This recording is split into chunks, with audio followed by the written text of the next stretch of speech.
ভগৱান দেখিছে আপুনি? নাই। নাই দেখা। মই দেখিছোঁ। কোন মই ভগৱান দেখিছোঁ। কোন আপোনাৰ ভগৱান?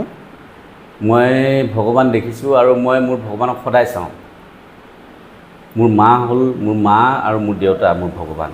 কাৰণ মানুহে যদি কাৰোবাক সোধে, সাধাৰণতে যদি কাৰোবাক সোধে যে আপুনি ভগৱান দেখিছেনে নাই, আপোনাৰ এনচাৰৰ নিচিনাকৈ চবেই কয় মই নাই দেখা। কিন্তু মই দেখিছোঁ আৰু মোৰ ভগৱান হ'ল মোৰ মা দেউতা। আজি মাৰ গৰ্ভৰ পৰা মই ওলাইছোঁ, মানে মায়ে মোক এই পৃথিৱীখন দেখাইছে। মানে নাই আৰু চাগে পৃথিৱীত নাই চাগে আৰু কোনো। যি ল'ৰাই নিজৰ মা দেউতাক এৰি থাকিব পাৰিছে, কাৰোবাৰতো কিবা কাম, কোনোবাই কামৰ তাৰণাত দূৰত আছে, সেইটো ক'ব, মই সেইটো নকওঁ। কিন্তু যদি কোনো বিশেষ কাৰণ নথকাকৈ যোনে মা দেউতাক দূৰত ৰাখি পিনি বা মা দেউতাতকৈ দূৰত থাকি পিনি তেওঁলোক আছে,